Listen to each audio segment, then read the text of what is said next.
நம்ம வந்து பார்த்திங்கன்னா சுண்டக்காய் வத்த குழம்பு இது வந்து பார்த்திங்கன்னா ஃபஸ்ட்டு என்னோடய லைஃப்பில் ஃபஸ்ட் டைம் வந்து பார்த்திங்கன்னா சட்டியில் வந்து செய்வாங்க. அது எப்படி செய்யுதுன்னு பார்க்கலாம். சூப்பராக இருக்கும். இது வந்து பார்த்திங்கன்னா நான் பர்சனலாக வந்து இது வந்து பார்த்திங்கன்னா பாட் பிரியாணி வந்து ஆர்டர் பண்ணியிருந்தோம். ஸோ அதில் வந்து சட்டி தான் நான் பர்சனலாக போய் இதுக்காக போய் நான் வாங்கலை. ஸோ இது எப்படி செய்யறதுன்னு பார்க்கலாம். பட் நான் வந்து சுண்டக்காய் வத்த குழம்பு நிறைய வாட்டி பண்ணியிருக்கேன். ஸோ எண்ணெய் வந்து இதுக்கு வந்து கொஞ்சம் நிறைய எப்பவுமே வந்து கார குழம்புக்கு வத்த குழம்புக்கு அதுக்கெல்லாம் வந்து பார்த்திங்கன்னா புளி குழம்புக்கு அதுக்கெல்லாம் எண்ணெய் கொஞ்சம் அதிகமாக தான் போடணும். ஸோ அப்போ தான் அந்த டேஸ்ட் வந்து சூப்பராக இருக்கும். இது வந்து பார்த்திங்கன்னா முழுசாக இருக்கும். ஸோ இது வந்து தட்டிட்டு போனால் இதில் வந்து விதை வந்து வரும். அந்த விதையை வந்து எடுத்துடணும். ஸோ ஃபஸ்ட்டு வந்து பார்த்திங்கன்னா இது வந்து போடலாம். இது வந்து போட்டு வதக்கிறதுனால என்ன ஆகும்னாக்கா நம்மளுக்கு வந்து டேஸ்ட் வந்து நல்லாயிருக்கும். நம்ம வந்து பார்த்திங்கன்னா ஜஸ்ட் வந்து இது வதக்கிக்கலாம். இது வந்து பார்த்திங்கன்னா கொஞ்சம் கிறிஸ்பியாக வளர்ந்தாலும் அந்த பச்சை வாசம் போகிற வரைக்கும் நல்லா வதக்கணும். நம்ம வந்து பார்த்திங்கன்னா இதில் வந்து நான் என்ன பண்ணியிருக்கேன் அப்படின்னா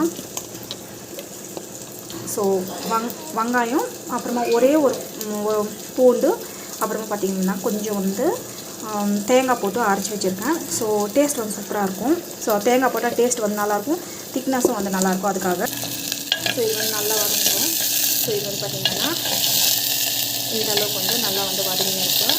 இன்னும் கொஞ்சம் நேரம் வந்து வதங்கிடும். ஸோ இது வந்து பார்த்திங்கன்னா இது வந்து எடுத்துடலாம்.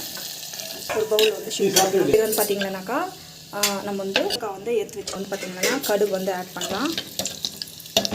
கடுகு இது வந்து அப்புறம் வந்து பார்த்திங்கன்னா சீரகம் வத்த குழம்புக்கோ கார குழம்பு எல்லாமே கொஞ்சம் வந்து நம்ம வந்து பார்த்திங்கன்னா வெந்தயம் ஆட் பண்ணோம். அப்போ தான் டேஸ்ட் நல்லா வந்து வதங்கி நல்லா வந்து வதங்கி நல்லா வதங்கிட்டு இருக்கு. நம்ம வந்து பார்த்திங்கன்னா மேக்ஸிமம் வந்து நல்லா வந்து வதங்கணும்.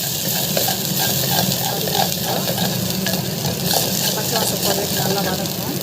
இது வந்து பார்த்திங்கன்னா பெருங்காயம் அரைச்சி வச்சு டொமேட்டோ பியூரி வந்து ஆட் பண்ணிடலாம். ஆட் பண்ணிட்டு இது வந்து நல்லா வந்து வதங்கணும்.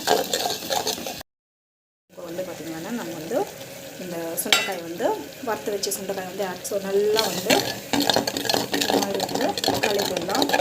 மிளகாத்தூள் வந்து ஆட் பண்ணலாம். ஸோ மிளகாத்தூள் ஆட் பண்ணிட்டு நல்லா வந்து கலக்கிடலாம்.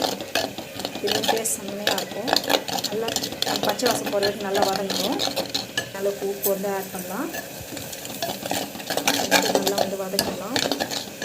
ஸோ இது வந்து பார்த்திங்கன்னா நல்லா வந்து வதங்கிடுச்சு. ஸோ இந்த ஸ்டேஜில் புளி கரைச்சி தண்ணி வந்து நம்ம வந்து இதுக்கு விட்டுக்கலாம்.